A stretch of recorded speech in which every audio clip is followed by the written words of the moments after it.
In all my years, I did not think people would actually bring thyroid into the conversation when it came to a dog. Y'all, he's not overfeeding that dog, just has thyroid issues. Has a thyroid issue, not being overfed. Even if the dog ate less or worked out, it will still get fat because of the thyroid. Hello and welcome to the Hypertrophy Odyssey, chapter 266. It is the last day of the week, aka the Big Bang Attack workout. I am feeling wonderful, feeling fantastic, very excited for this workout. But anyways, to the main subject matter for today, which is about a subject which will touch upon something else, but I'm not going to get into my medical history. That'll be for a whole other series later in this world. I don't know when, but maybe later on in the year. I'll have to figure that out. But there was something in between that happened, and thus that is what today's episode's about, which is by that I am hypothyroid. I have hypothyroidism, which is different from hyperthyroidism, which I just recently discovered. I wouldn't say I recently discovered that I had technically both, but I just realized that, oh yeah, basically the video that you may have seen in the front here was the reason why I wanted to talk about this, was because I realized, oh, I actually genuinely have a thyroid issue. But I'll get into more detail when we get into the voiceover, but let's just say certain people use that as an excuse. So we'll talk more about that. But I wanted to just discuss it in general and how it was just how it affects me personally, because it seems as though people use it a lot as a scapegoat, when in reality, but we'll get into that later. But for now, I'll tell you a little bit of a background. In 2013, I was diagnosed with hyperthyroidism and was told that basically my thyroid was going all over the place, and thus that the only real way for it to stop is to literally crank it up to the levels to where it will basically conk out, and thus I would have hypothyroidism instead. So basically going from my thyroid producing too much to not producing anything at all, and thus I'd have to take a little pill every day. And I've been taking that pill since 2013, so it's about 12 years that I've had to deal with this. Taking the pill's fine. It's literally the one thing that I have to basically do every day. I don't have to do it every single day, but it really does help a lot. I definitely feel it if I don't take it after 4 days or so.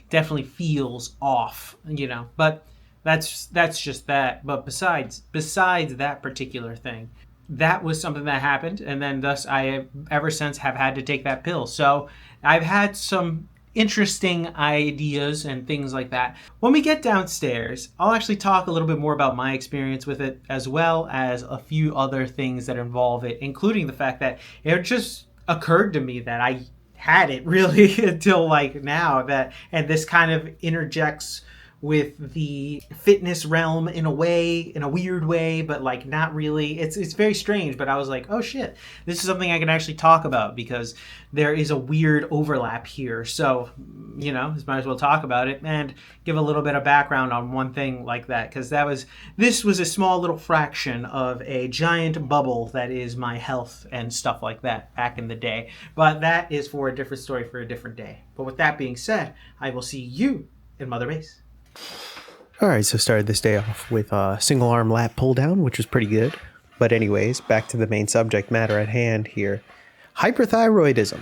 So, like I said before, basically what had happened was because of a few unfortunate events in my health career, I will talk about that in a different episode, I had hyperthyroidism. So my thyroid was going absolutely bonkers for a while there.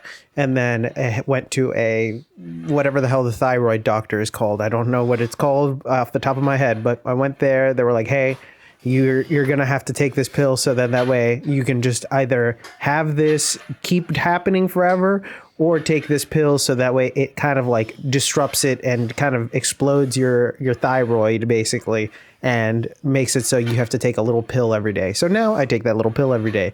That little pill is a small tiny yellow pills that really does do its work every day. It sucks in the sense that I'm kind of dependent on it, but it also is not the hugest of deals if I have to take it every single day because it's so tiny. I will say this, that I have gone like a week without it, and this was when I was bigger, so maybe it's a little different now that I'm not as big, but I definitely felt the effects. I definitely felt off. I don't know how else to explain it except for feeling off. Like tired, but also not tired, cranky. A bunch of just stuff was just not right. So it definitely is something that I would feel. As I'm also thankful that it is relatively cheap even without insurance. So it's one of those things that it's just kind of there. I don't have to worry too much about it. So there is that. One of the interesting things that I'll never forget about that doctor's appointment in particular was the fact that the doc asked me if I eat edamame, which I was like, no.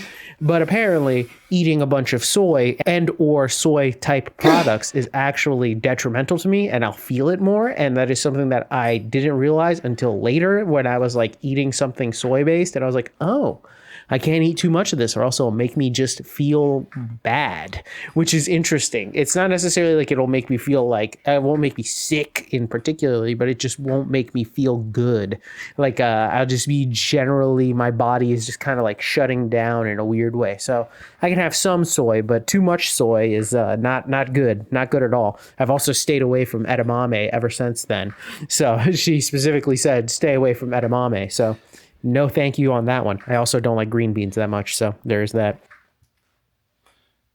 Now, the reason why this is kind of funny to me, and this is interconnected to the whole fitness base, is because of the fact that many people end up using hypothyroidism as an excuse for a reason why they cannot lose weight or a issue with their thyroid, when in reality, it's not that bad.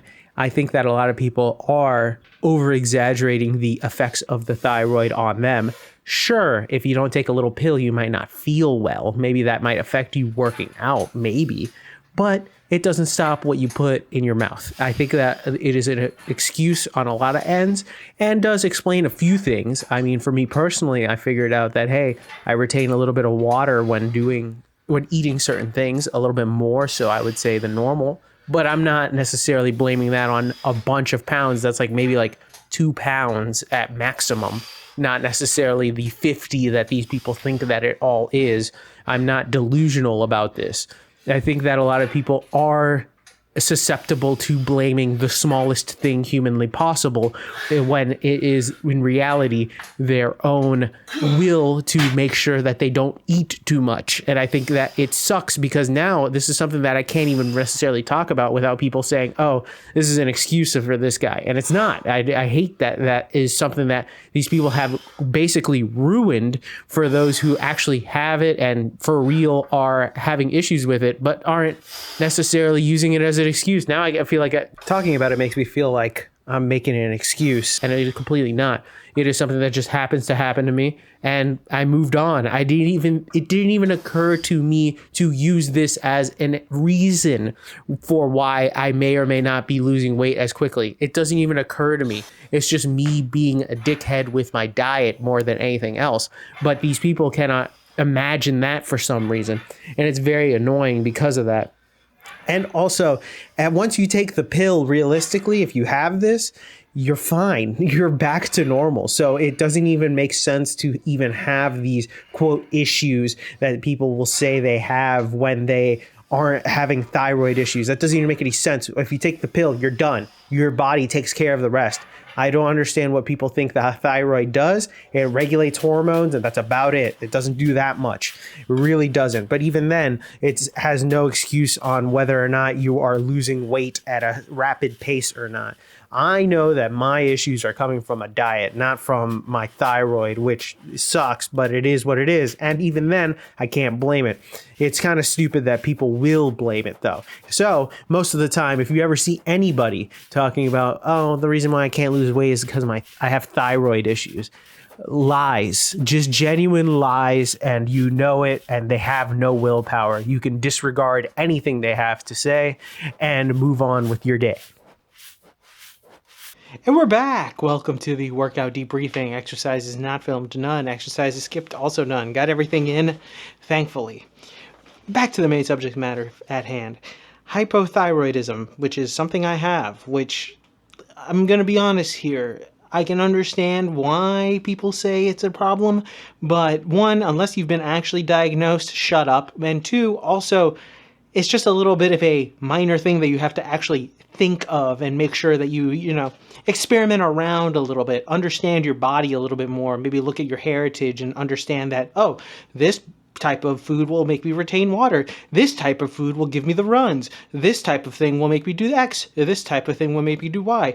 A lot of people end up defaulting to make it an excuse when in reality, it is a little bit of a barrier, but in the end of the day, you can just jump a little higher and get over it. And also there are certain things that you can't get over, like, you know, the laws of thermodynamics that you cannot break regardless of whether you would like to or not. And if you do, call science people because they'd probably want to talk to you for a little bit.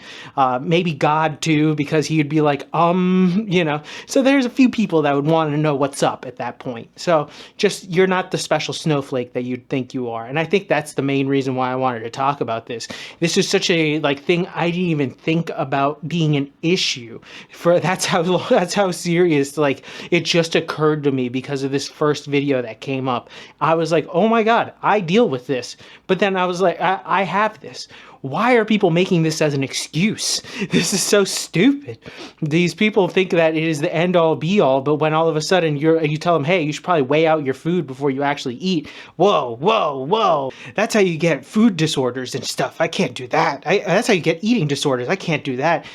Dude, you're not going to have to do it forever if you do it right. I'm one that has to kind of do it forever, but I don't really care. I don't necessarily, it doesn't control my life. I can eat a meal without it being there. That's the thing. As long as it never controls your life, you're fine, because you're only going to do it for a certain bit of while, at least until you can get, oh, this is a serving of something. Oh, that is a serving of something.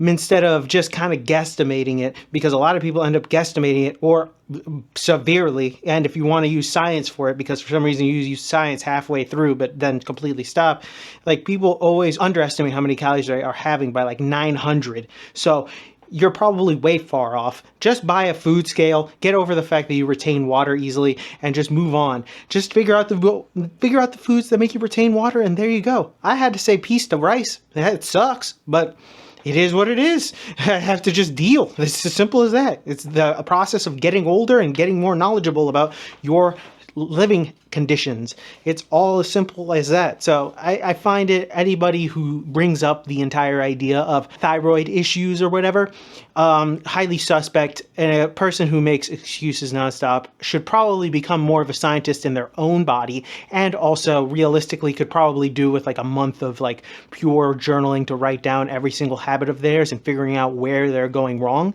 But realistically, they're not going to do that because they're excuse makers. So who gives a fuck, you know? It is what it is. These are the types of people that, I was going to say something, but then I realized I probably shouldn't put that on camera. So I'm not going to say it. But these people should be ignored and disregarded, at least at the bare minimum. But with that being said, tell me what you think in the comments below. I'd love to know your thoughts and opinions about this one. If you've heard other people say that, oh, I can't do it because I have a thyroid issue or something like that, please let me know. I would love to know these people and understand where their lies are coming from, because for some reason they just cannot do anything to their body for some reason, even though there's medicine for these types of things. So who knows? I would love to know and just see and laugh. But anyways, thank you very much for watching. I really do appreciate it. Please like, comment, and subscribe. Please share this video with anybody who may or may not like it. I will be back on tomorrow with a new video. Thanks again for watching. I will see you in the next one. Keep it heavy. Stay safe out there. Stay relatively at 70 degrees or whatever hell comfortable degrees you like to be at, because right now it's starting to get hot and cold. It's in that weird like type of weather. So good luck is what I could say. And I'll see you in the next one. Peace.